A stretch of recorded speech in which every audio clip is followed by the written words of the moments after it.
आशीषों की ओर बढ़ रहे हैं। और आशीष पाने का मतलब ये है कि वो हमारे जीवन में काम करे, दिखाई दे। और इसलिए आखिरी तक दिखाई दे रहे हैं क्या? दिख रहा है सबको? नहीं दिख रहा तो आप चलाकी से जगह आगे आ जाइए, पीछे बैठने की क्या जरूरत है? जहां आपको दिखता वहां तक पहुंच जाइए, क्योंकि जगह बहुत खाली है। कोई आपको मना नहीं करेगा, कोई डराएगा नहीं, चिंता की बात नहीं, क्योंकि बोलने वाला भाई हूं बस और सुनने वाले आप हैं। तो यदि वहां से दिख रहा है तब तो ठीक है, क्योंकि आज सुबह भी जब मैं जवान बच्चों के साथ बैठा था तो मैंने इस क्रूस की महिमा को रखा था। आप शायद अभी तक इस क्रूस को कहीं पर टंगा हुआ, कहीं घर में रखा हुआ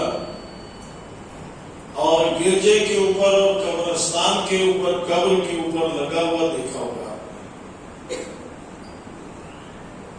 पर आपने बाइबल में क्रूस को देखा है? उससे मुलाकात हुई?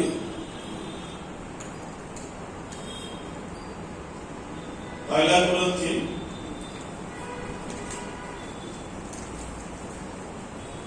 1 अध्याय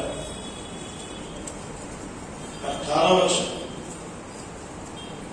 क्योंकि क्रूस की कथा नाश होने वालों के लिए मूर्खता है। नाश होने वालों के लिए इसी प्रकार कुछ है। आगे, परंतु हम उद्धार पाने वालों के लिए परमेश्वर की सामर्थ है। ये परमेश्वर की सामर्थ है।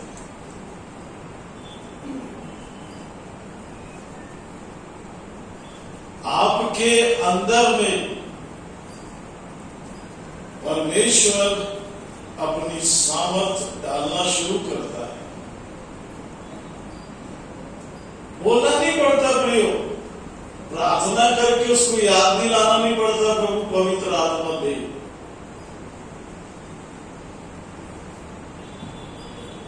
क्योंकि शैतान इस जीवन को अज्ञानी बना दिया है। और देखिए क्या क्या किया है। इफिसियों 4 अध्याय और उसके 17 वचन से पढ़ी। इफिसियों 4 अध्याय, बोल लीजिए, इफिसियों 4 अध्याय 17 वचन। इसलिए मैं ये कहता हूँ और प्रभु में आग्रह करता हूँ कि जैसे अन्य जाति लोग अपने मन की अनंत रीति पर चलते हैं, वो अन्य जाति है, वो अन्य जाति। मेरा मन ऐसा कहता है, मैं अपने मन में ऐसा सोचती हूँ, मेरा ऐसा विचार है, ये बाइबल कह रही है। और जो शारीरिक है वो अन्य जाति है, परमेश्वर के प्रबंध के अनुसार। यदि उसमें नहीं है तो पहला काम पढ़िए। तुम अब से फिर ऐसे ना चलो। क्यों? आगे, उनकी बुद्धि अंधेरी हो गई है। क्या हो गया? बुद्धि भ्रष्ट हो गई। नहीं लिखा? सबके बारे में लिखा है ना, अंधेरी हो गई, नंबर 1। आगे, और उस अज्ञानता के कारण, उस अज्ञानता के कारण जो उनमें है, ऐसा लिखा।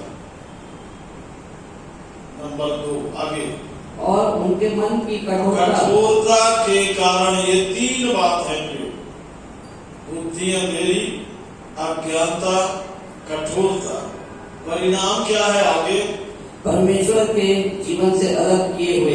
किससे अलग हो गए? किससे अलग हो गए? तो जैसे ही परमेश्वर के जीवन से अलग हुए, अब क्या कर रहे हैं? आगे, और वे पूर्ण होकर लुचपन में लग गए हैं। देख के पढ़ो भैया, सही में शिशिर फूल रहा, कहीं सही में कुछ नहीं। काहे में लग गए? लुचपन।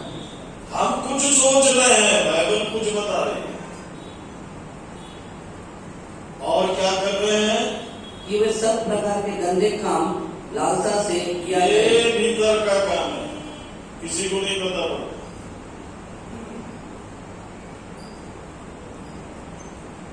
सब गंदे काम लालसा से करे। आगे, पर तुमने मसीह की ऐसी शिक्षा नहीं पाई। ये शिक्षा देता है प्रियो, एक एक पल आपके साथ रहेंगे, आप उससे क्या करता पड़िए, वरन तुमने सचमुच उसी की सुनी, उसकी सुनने वाले बना। तो वो आपको, कई बार क्या वैसा सोचते हैं कि अरे बाइबल पढ़ने लग जाएंगे तो हम सबसे अलग हो जाएंगे, ये हो जाओ, बड़े भी विचित्र विचित्र विचारों को डालते हैं। आगे, जैसा यीशु में सत्य है उसी में सिखाए भी गए। वो सिखाना शुरू करता है, आपको स्वर्गीय बनाना शुरू करता है। तब आप कैसे अपने आप को कहते हैं कि मैं स्वर्गीय, मैं परमेश्वर की संतान हूं। चलिए इस भेद को आज आपके सामने खोलेंगे, क्योंकि प्रियो ये सब बातें थोड़ा सा पहला कुरिन्थी 2 में चलना।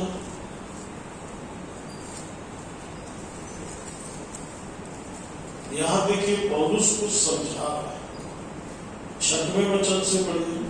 फिर भी सिद्ध लोगों में हम ज्ञान सुनाते हैं, परंतु आगे इस संसार का और इस संसार के नाश होने वाले हाकिमों का ज्ञान नहीं।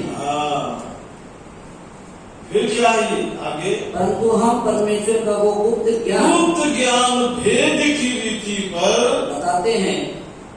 क्यों? आगे, इसे परमेश्वर ने सनातन से हमारी महिमा के लिए ठहराया। ये देखिए, ये सनातन से शुरू हो जाता है, जिसका अंत नहीं है।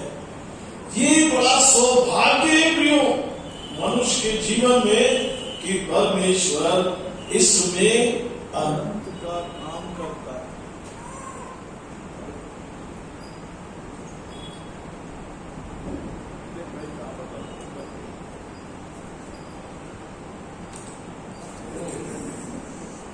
आपसे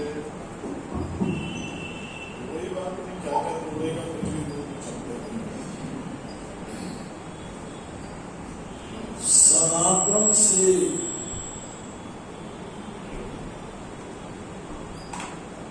बढ़िया, जिसे इस संसार के हाकिमों में से किसी ने नहीं जाना। क्या शब्द?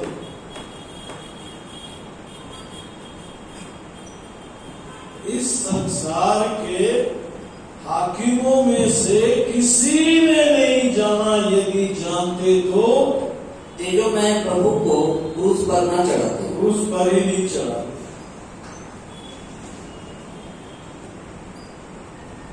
इसलिए प्रियो वो ज्ञान जो अनंत का है, आप तक परमेश्वर को लाने के लिए क्या क्या करना पड़ा है और क्या क्या कर रहा है अभी भी, क्योंकि हमने नहीं किया इसलिए हमें नहीं मालूम,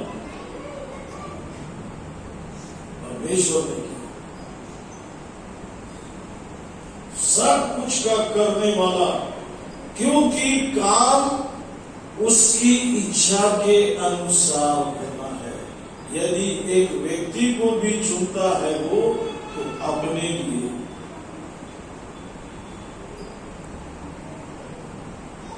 और इसलिए प्रियो 4 और 5 पद पढ़िए। और मेरे वचन और मेरे प्रचार में ज्ञान की लुभावने वाली बातें नहीं, परंतु आत्मा और सामर्थ का प्रमाण था।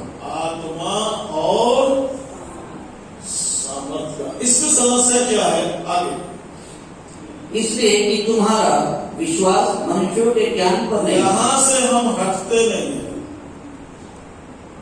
हमारा विश्वास किस पे रहता है? किसी मनुष्य पे जाके हमारा कांटा टिक जाए, फिर वहां से हिलता नहीं है। तुम्हारा विश्वास मनुष्य के ज्ञान पर नहीं, परंतु परंतु परमेश्वर की सामर्थ पर निर्भर हो। परमेश्वर की सामर्थ। क्योंकि मृत्यु लगातार मनुष्य के साथ चल रही है पाप के कारण, और इसलिए प्रियो बाइबल पकड़ करके भी, सारे काम करके भी जितने करना है वो आपको पाप से बाहर निकलने नहीं देता। क्योंकि पाप निकल गया। लूका 1 अध्याय 77 पर कि उसके लोगों को उद्धार का ज्ञान दे, उसके लोगों को उद्धार का ज्ञान दे। ये परमेश्वर का काम है। लूका 1:77 पर 77 बड़ी बात, जो उनके पापों की क्षमा से प्राप्त होता है। जब तक पाप होंगे प्रियो, आपको परमेश्वर के प्रबंध में आने नहीं देगा। और इसलिए आपके पास पाप से छुड़ाए जाने का अनुभव होना चाहिए। आपके पास इसकी निश्चयता होना है, इसकी गारंटी चाहिए कि प्रभु ने मुझे पाप से छुड़ाया। जैसे ही आप पाप से छूटेंगे, आप परमेश्वर के प्रबंध में आ जाते हैं। और ध्यान रखेंगे, शैतान पूरी ताकत लगाता है कि आपको पाप से निकलने न दे। इसलिए प्रियो, परमेश्वर ने जो अनंत का उद्धार का काम किया है, ध्यान रखेंगे, आज इसको बहुत ध्यान से सुनेंगे, समझेंगे। धर्म और कर्म नहीं हुई, उसने अनुग्रह के द्वारा काम किया। ये जबरदस्ती शैतान इसको बीच में घुसा देता है।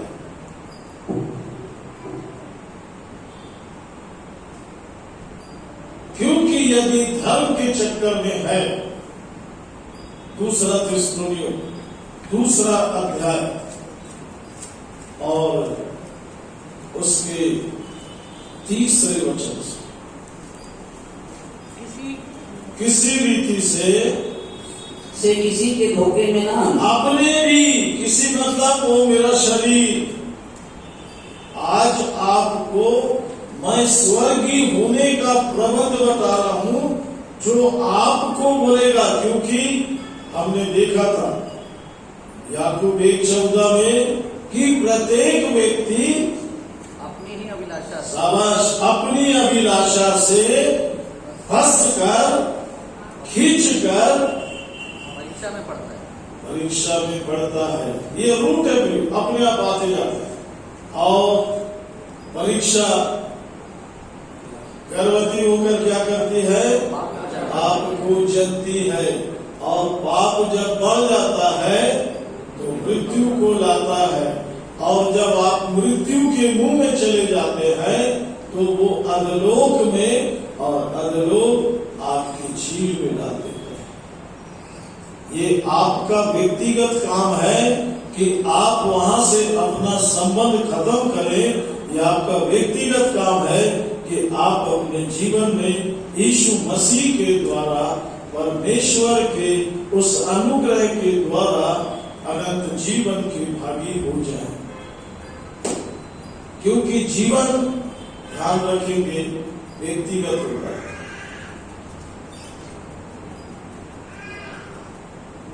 बाप के पास जीवन है तो जिंदा है, तो बच्चे के पास भी जीवन होना उसका था, वो जिंदा है।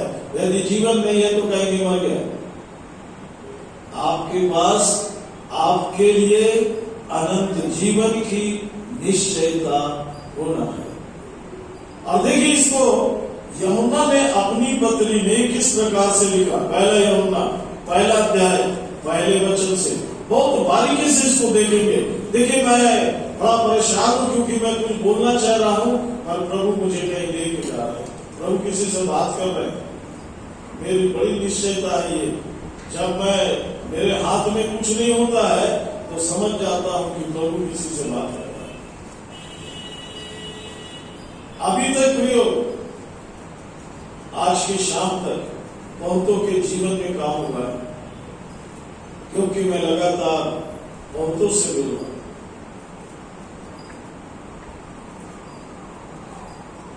मैं धन्यवाद देता हूं। पास्टर जी भी बहुत गुस्सा हो रहे होंगे, इसके आने से रात के 12 बज जा रहे हैं और दिन के भी 4 बज जा रहे हैं। घर में डांट वाट तो नहीं पड़ रहा, कहां घूम रहे हो आजकल? बड़ा हालत अभी भी सदन भाई बोले आपका टाइम क्या है? मैं बोला देखा जाएगा। मैं पूछा पास्टर जी कितने बजे खड़े होना है? बोले 7 बजे के बाद। तो मैं बोला 7 बजे तो कुछ काम कर लूं। अब धन्यवाद। मुझे प्रियो प्रभु आराम से नहीं रहने देता। मैं यदि आराम करूंगा तो बहुतों का काम हो जाएगा, निकल जाएगा।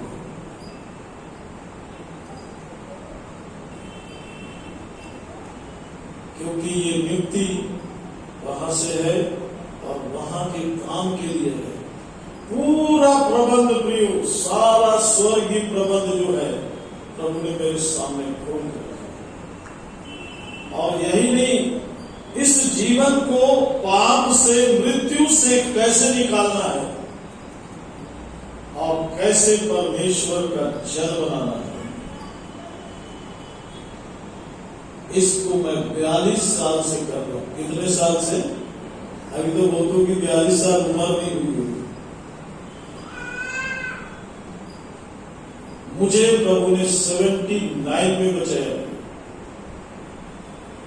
उस समय मैं बालको कोरबा में काम करता था।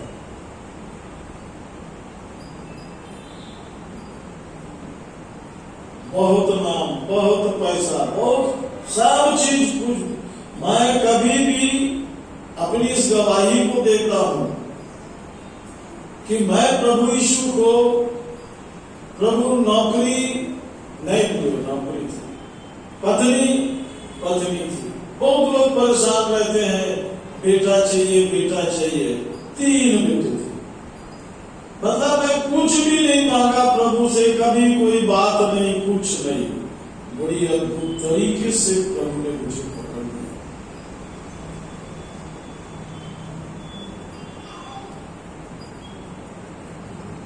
और ऐसे ही नीचे बैठा था प्रभु के दास का एक एक वचन मेरे हृदय में चलता रहा। मेरा परिवर्तन होता रहा, निर्णय करता रहा। और जैसे ही उन्होंने कहा आज कौन अपना जीवन प्रभु को देता है, खड़े हो जाओ, नहीं बोले मैं खड़ा हो गया, सब हंसने लगे। तो मेरे को तो आते नहीं था बोलना। अभी भी आप देखे ना, नहीं आता बोलना। तो मैं खड़े होकर बोला, अरे ये लोग हंसते भी हैं। मेरे को मालूम ही नहीं था किससे क्या बोलना, कहां क्या बोलना।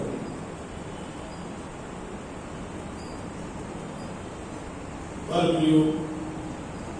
उस दिन ये जीवन बदल गया। और मैं कितनी बार भागा प्रियो, पकड़ के लाया हूं। बोला तेरे को मेरी जरूरत नहीं है, हो सकता है, पर मुझे तेरी जरूरत है। हाँ प्रियो, प्रभु यीशु को एक व्यक्ति चाहिए।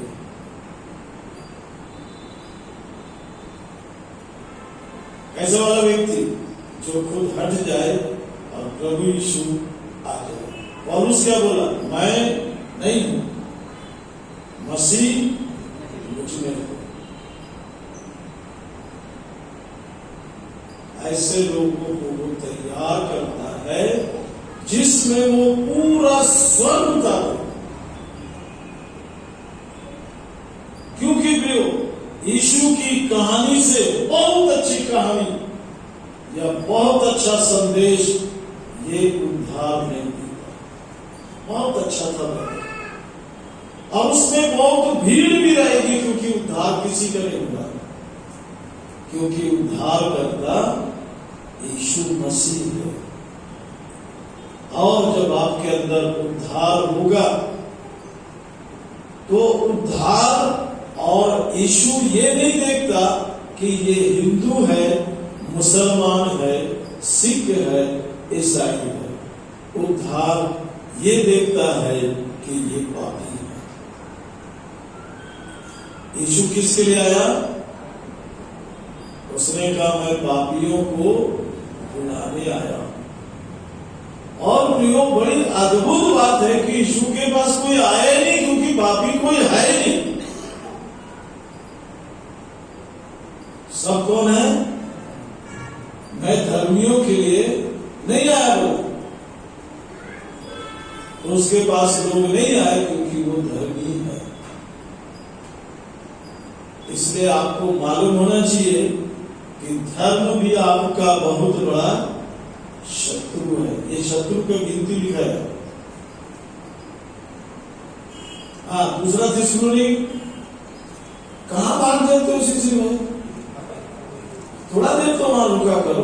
चलो, वो क्या करे बेचारा, वो पागल आदमी के सामने बाइबल पढ़ता है, वो कुछ भी बोलते रहते। चलो, किसी रीति से किसी धोखे में ना आना। हाँ, जब तक वो दिन ना आएगा जब तक धर्म का त्याग ना हो जाए।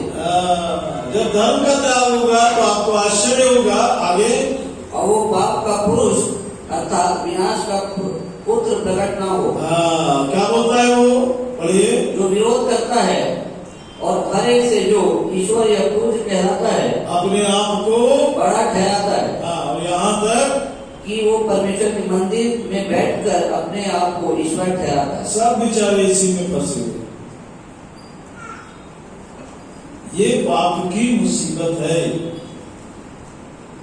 और ये नहीं, और पढ़ोगे भैया? चलो 9 वचन से पढ़ो। उस अधर्मी का आना, ध्यान से सुनिए कैसे काम कर रहा है वो। आगे, शैतान के कार्य के अनुसार क्या है वो? पहला, आगे सब प्रकार की झूठी सामर्थ, दूसरा चिन्ह, तीसरा अद्भुत काम के साथ नाश होने वालों के लिए अधर्म के सब नाश होने वालों के लिए अधर्म के सब प्रकार के धोखे के साथ होगा। आगे, क्योंकि उन्होंने सत्य से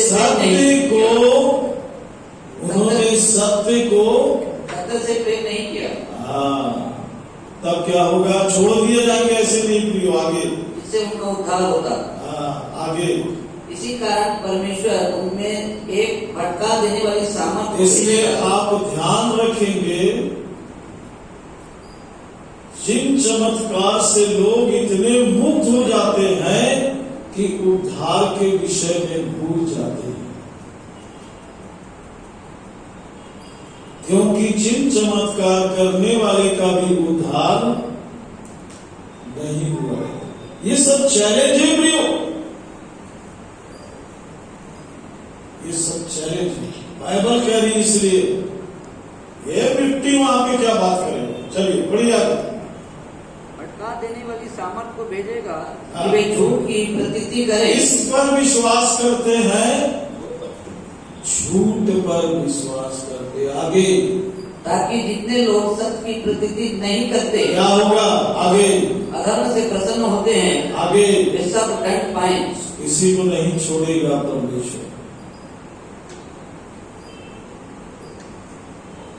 और इसका बड़ा सरल सीधा उपाय है प्रियो, यीशु के पीछे चल रहे थे चेले। यीशु की मृत्यु हो गई, चेले भाग गए। क्योंकि जब वो जी उठा तो सब चेले मछली पकड़ते पाए गए और यीशु भी उनको ढूंढते हुए वहां पहुंच गया। ये मैं आपके लिए बोल रहा ना, फिर बताऊंगा।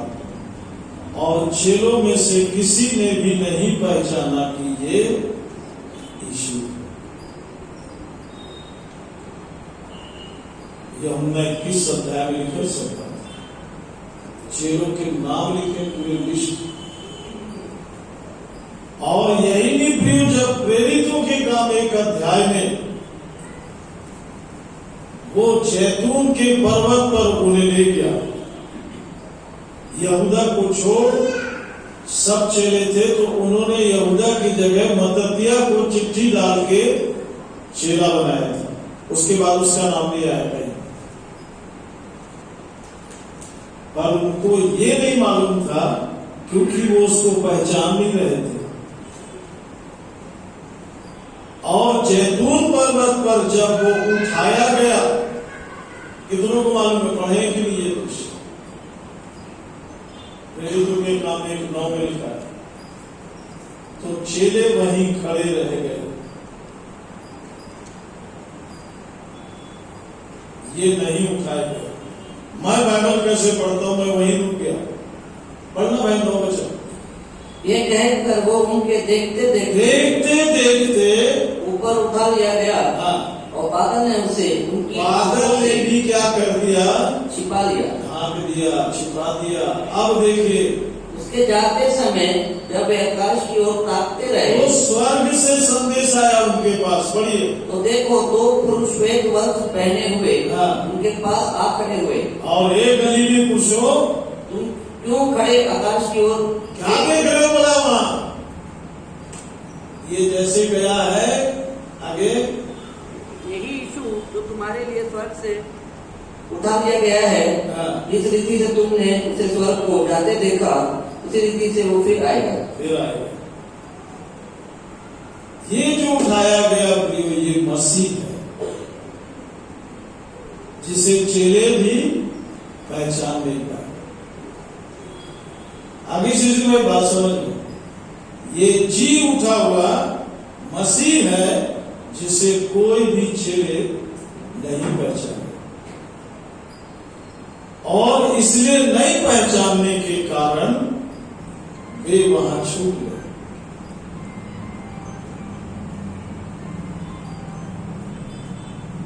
समझ में आएगा? और आप भी ऐसे छूट गए तो, क्योंकि चेले गाना गाते गए थे साथ में।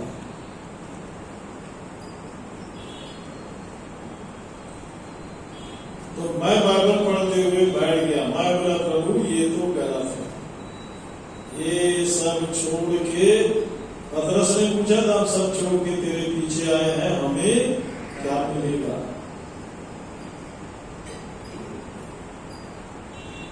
इन्हें क्या मिला प्रभु? आप चले गए और इनको छोड़ दिए। तब प्रभु जो सिखाना शुरू किया वो सब अनंत की बात है, क्योंकि अभी वो समय आया नहीं है जिसमें कलीसिया उठाई जाएगी। सिर्फ इस पृथ्वी से यदि कोई उठेगा, इसलिए कलीसिया का मतलब ही है जिन्हें परमेश्वर अपने स्वर्गीय प्रबंध के लिए बुला रहा है। और कलीसिया के पास क्या है प्रिय मालूम है? कलीसिया क्या चीज है? धन्यवाद, यदि ये विषय शुरू होता है तो इफिसियों 1 अध्याय 18 वचन से, इफिसियों की पत्री 1 अध्याय। बैप्टिज्म लेने वाले इसको अच्छे से समझ लेना, क्योंकि आप बैप्टिज्म लेकर कलीसिया में प्रवेश करेंगे। ध्यान रखेंगे। मैं ना पहले दिन से आपको बता रहा हूं कि बैप्टिज्म लेके आप प्रभु भोज लेने वालों में मिल जाएंगे। नहीं समझिए, प्रभु भोज और बपतिस्मा इन दोनों से उद्धार का कोई भी संबंध नहीं है। हालांकि मरकुस में लिखा है जो विश्वास करे बपतिस्मा ले उसी का वो एक अलग विषय। ये उद्धार पाए हुए लोगों के लिए है, क्योंकि उद्धार यीशु मसीह से। इससे जगत का उद्धार करता कौन है? यीशु है। इसलिए बहुत से लोग प्रभु भोज लेने के समय ना हाथ में रोटी आए तो प्रभु मैं पापी हूं मुझे क्षमा कर।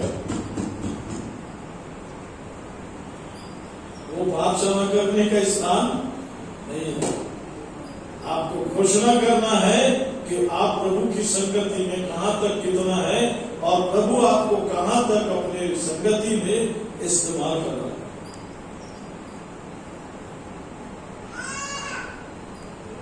आप बोझ में बैठे, छुटकारे की जगह में नहीं है। और इसलिए ध्यान रखेंगे, ये सब बताऊंगा आपको। करीब है क्या समझा? 5 रोटी 2 मछली को कितने लोगों को खिलाया? कहां पर खिलाया? घास में लैंड से बैठा तो लिखा है। और प्रभु भोज किनके साथ लिया?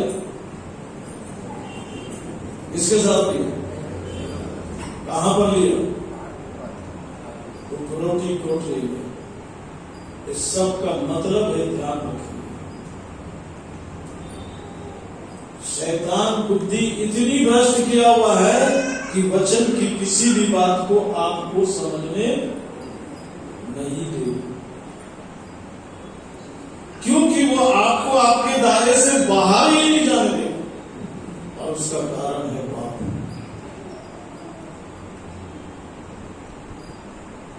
और इसलिए प्रियो, आपके जीवन से यदि पाप निकालने का किसी का काम है तो ध्यान रखेंगे।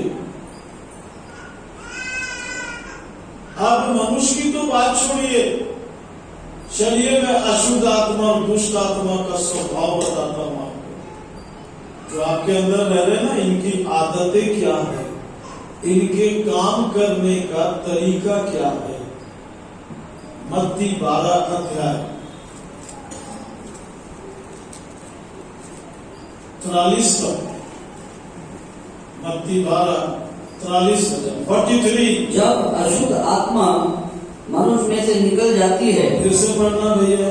जब अशुद्ध आत्मा मनुष्य में से निकल जाती है। आपकी बाइबल में ऐसा क्यों लिखा है? वो तो पेड़ में रहती है। कहां रहती है अशुद्ध आत्मा? कहां रहती भाई साहब? अशुद्ध आत्मा मनुष्य में से निकल तो जाती है। बहुत लोग बुद्धि निकाल रहे हैं, बड़े प्यारे लोग हैं, उनको मालूम है इसमें दुष्ट आत्मा है, इसलिए उसको खींचा खाची करके गाना गा गा करके बुला बुला के निकालते रहते। आप भी वो निकल भी रहा, बढ़िए निकल भी रहा तो सूखी जगहों में घूमती फिरती है। अरे क्या माइक पकड़े हो भाई, और पाती नहीं। तब कहती है, फिर से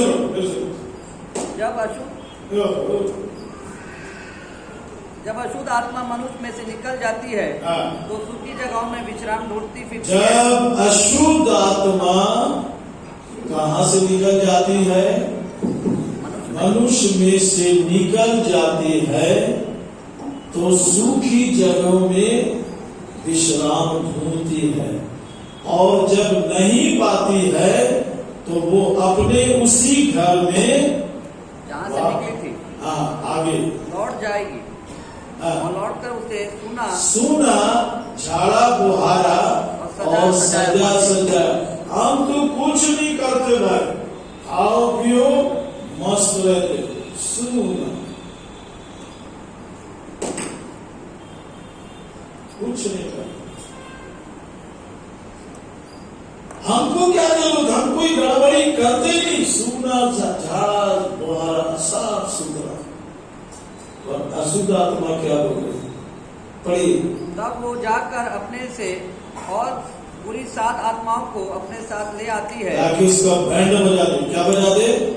और वो उसमें बैठकर वहाँ वास करती है। और क्या करती है? और उस मनुष्य की पिछली दशा पहले से भी बुरी हो जाती है, क्योंकि आपके अंदर जो आत्मा पली है उसको बड़ा मजा आता है कि मैं इसको कैसे धोखे में रखा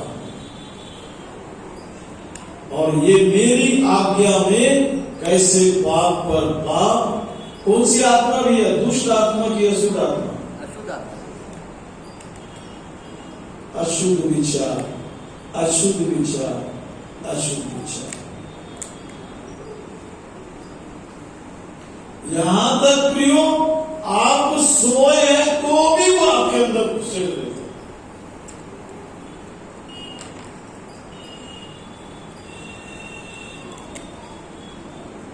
ये तो हम इतवार को आते हैं ना, बाकी दिन क्या जी रहे हो वो सिर्फ आप जानते। आप जानते पास्टर है किसी का रिकॉर्ड का?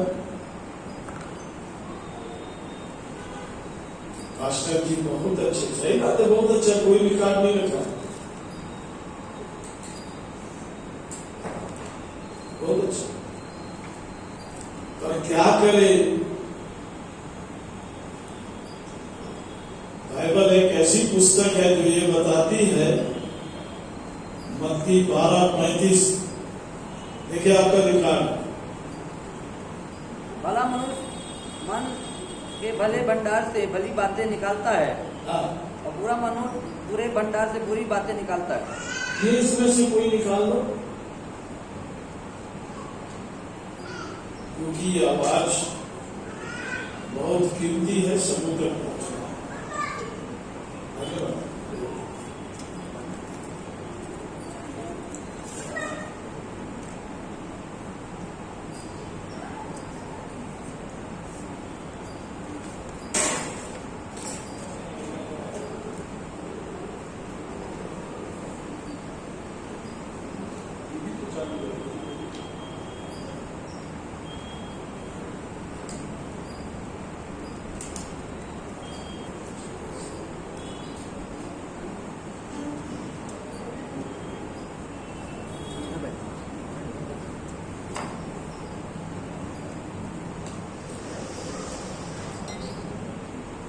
क्या पढ़ रहे थे? चलिए कहीं पीछे से पढ़िए तो फुल साउंड हो, पूरा वॉल्यूम खोल के पढ़िए कोई भी।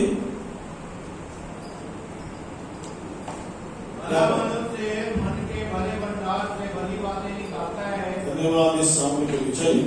और बुरा मनुष्य बुरे भंडार से बुरी बातें निकालता है। और मैं तुमसे कहता हूँ कि जो जो निकम्मी बातें मनुष्य कहेंगे, क्या होगा? न्याय के दिन वे हर एक उस बात का लेखा देंगे। आगे, जबकि तू अपनी बातों के कारण निर्दोष और अपनी बातों ही के कारण दोषी ठहराया जाएगा। आपको पता है,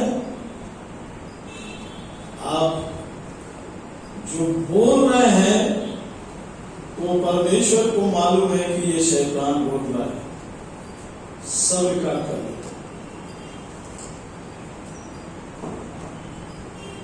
और उसी के द्वारा आपका न्याय होगा।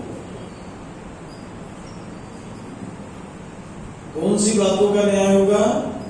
जो जो निकम्मी बातें कहेंगे,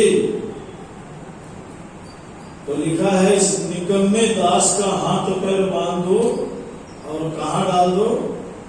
मैं तो भी धन्यवाद दीजिए कि नर्क वाली बात ही नहीं कर रहा हूं, मैं तो आपको पूरा स्वर्ग की ओर से बोला। और धन्यवाद कि आप सुन रहे हैं। बहुत लोग परेशान हो जाते हैं, बहुत लोग बड़े प्यारे वचन चलते रहता हूँ, एक नींद मार देते, पर मेरी सभा में सो नहीं पाते हैं, क्योंकि प्रभु उठाता है बार बार, उठ, तेरा जीवन तेरे अंदर आने वाला है, तेरे जीवन में परिवर्तन आने वाला है। क्या तू नहीं रहेगा मेरे साथ?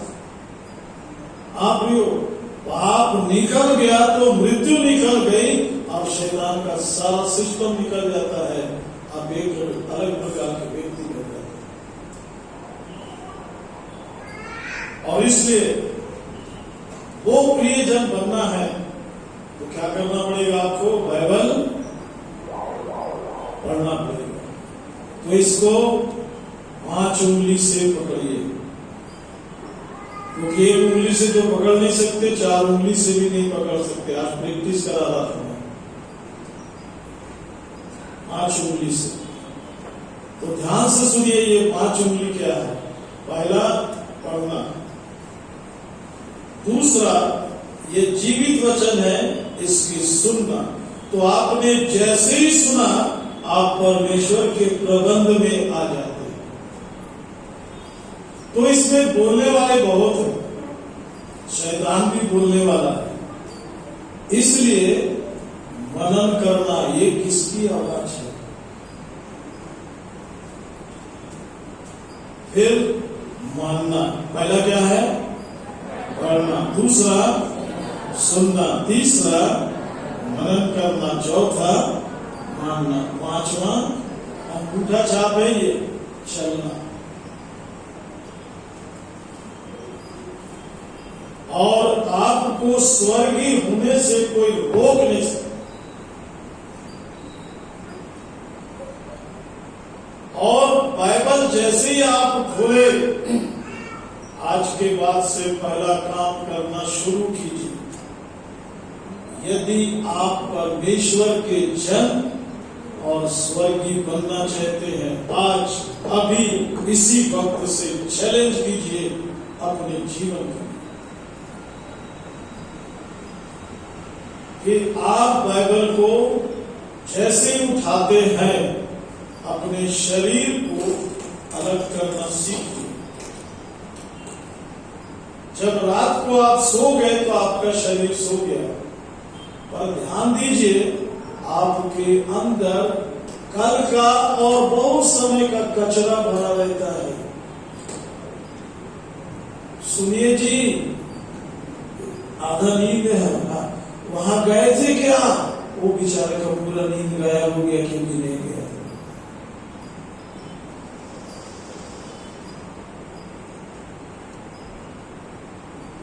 मैं तो बड़े बड़े मूंछ वाले लोग को है क्या आपके यहाँ को? थोड़ा सा पास्टर जी का ही दिख रहा है। बड़ी बड़ी मूंछ वाले जब देखते हो तो वो ध्यान से उसको देखते रहते। एक बार ऐसे ही मुझे जगदीशपुर में जाने से बड़े मैं बोला प्रभु इसके पास गया, सुसमाचार सुनाए तो एक बाइक मारेगा तो फेंका जाऊंगा, तो पहलवान ऐसे ही करता। पर प्रभु का धन्यवाद कि 12 बजे रात को मेरे पैर के पास बैठा। आप मान लीजिए मूछ वाला घर में से जा रहा है, एक आवाज आती है, सुनिए जी, फट से पलटता, तब तक मूछ भी क्या हो जाता है? नीचे आ जाता है। इस आवाज को सुन के क्या औकात है कि वो दरवाजा पार कर दे? क्या आवाज है वो? सुनिए जी। और नहीं सुने कहीं तो उनके पास सारे साधन मौजूद रहते हैं सुनाने के लिए। बहुत गरीब जाति है ये। कौन सी जाति है ये? ये तो दृश्य वही अदन की वाटिका में दिखाया। खाइए जी, ये तो गड़बड़ी कर दी। अब वो खाली तो इसको कैसे छोड़े? खाइए जी। मान लीजिए आनंद भाई है, अब उनके घर में क्या होता मेरे को नहीं मालूम, पर मैं यहाँ दृश्य दिखा हूं। आनंद आनंद में क्या कर दिए?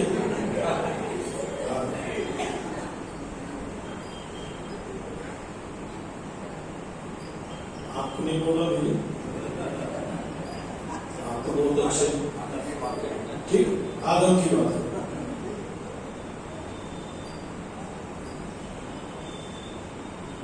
और जब दोनों खा लिए तो दोनों को पता पड़ा कि दोनों क्या है?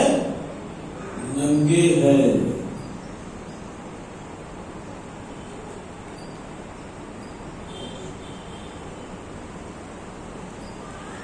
पास्टर जी बड़ी अच्छी बात बता रहे, हमारी बात हो रही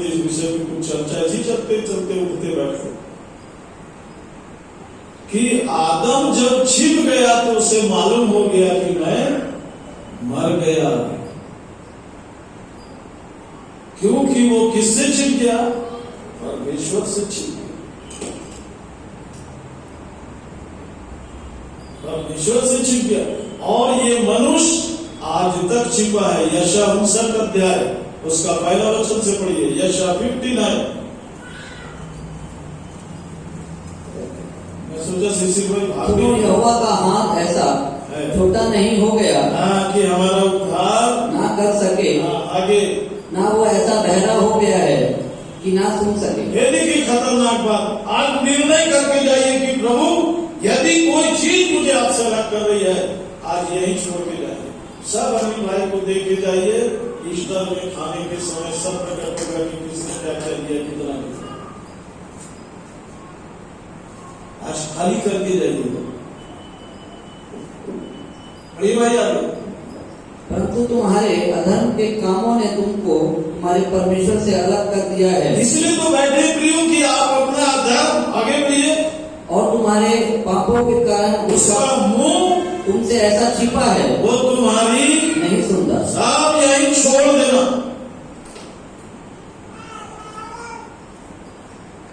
मैं उस सत्संग में बोल रहा था जब छिंदवाड़ा में, मैंने उनसे कहा सारे पाप अपराध यही छोड़ दो, ये सारे साधु लोग बटोर के ले जा देंगे।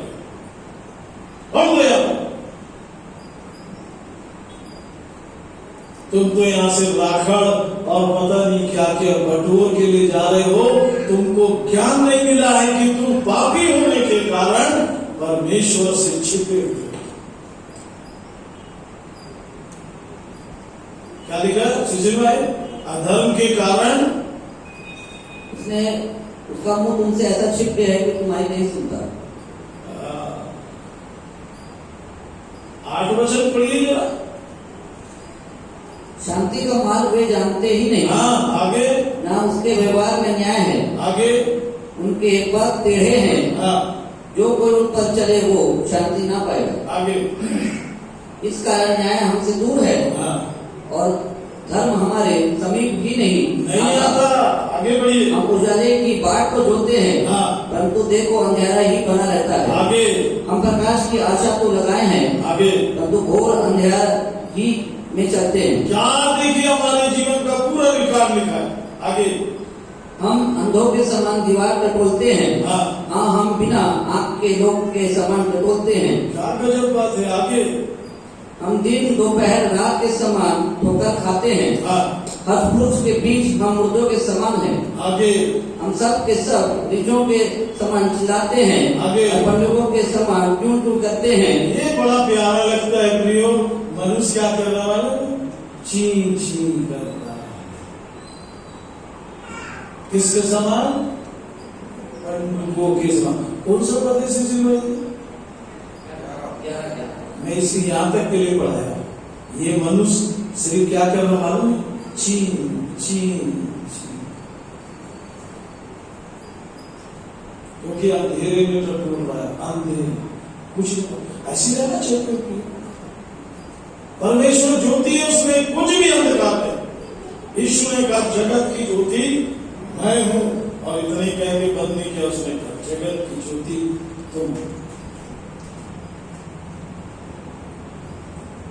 इसलिए 5:14 में लिखा है, मुर्दों में से उठ तो मसीह की ज्योति तुझ पर चमके। शैतान मृतक दशा में रखता है, और ये बात ऐसा नहीं है प्रियो कि आता है और चला जाता है। आप यहाँ बैठे तो गेट के बाहर रुक गया, चचा जाओ 1-2 गाना गा लो, वचन सुन लो पास्टर जी का, फिर मैं मिलता हूं। नहीं किया। रोमियो 7 अध्याय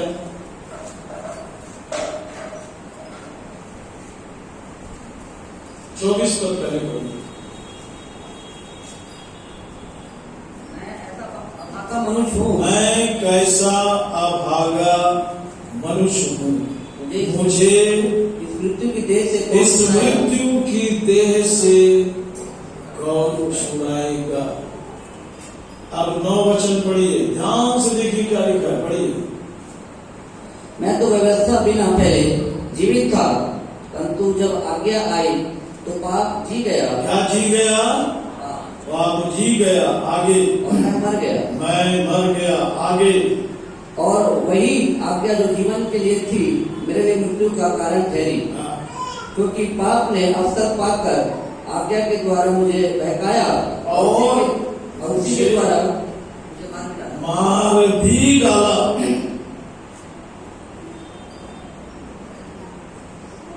अब जरा 15 वचन पढ़िए, देखिए हमारी दशा क्या है।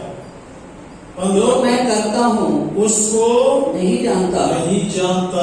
आगे, क्योंकि जो मैं चाहता हूँ वो नहीं क्या करता, वो नहीं करता। फिर मैं क्या कर रहा हूँ? आगे, तो जिससे मुझे घृणा आती है वही करता हूँ। वही करता। 17 पर, तो ऐसी दशा में उसका करने वाला मैं नहीं। ये सब पदों को सुन के प्रियो बहुत लोग परेशान हुए, बहुतों का जीवन बदल गया। सुनिए आगे क्या लिखा है। वरन पाप है जो मुझ में बसा हुआ है। ये परमानेंट रह रहा है। पाप है जो मुझ में बसा हुआ। अब बचा शरीर। आगे, क्योंकि मैं जानता हूँ कि मुझ में, अर्थात मेरे शरीर में कोई अच्छी वस्तु वास नहीं करती। हाँ प्रियो, इसमें कोई अच्छी चीज है नहीं, प्रचार करने के लिए कोई जगह नहीं है। पर एक बात है, इसलिए ये प्रचार हो रहा है। एक ही बात पढ़िए। इच्छा तो है, इच्छा तो मुझ में है, पर भले काम मुझसे बंद नहीं पड़ता। बन नहीं पड़ता। और इसलिए प्रियो, उसी इच्छा को आपको इस बाइबल को पढ़ने के लिए शुरू करना है। आप भी सुन सुन के थक गए होंगे, परेशान हो गए। ये समस्या जब भी खत्म होगी जब आप बाइबल पढ़ना शुरू करेंगे, क्योंकि यहीं से आपकी ट्रेनिंग शुरू होगी वास्तविक, कि आप अपने आत्मा के साथ क्या कर रहे हैं और उसकी क्या दशा को बना के रखें। और इसलिए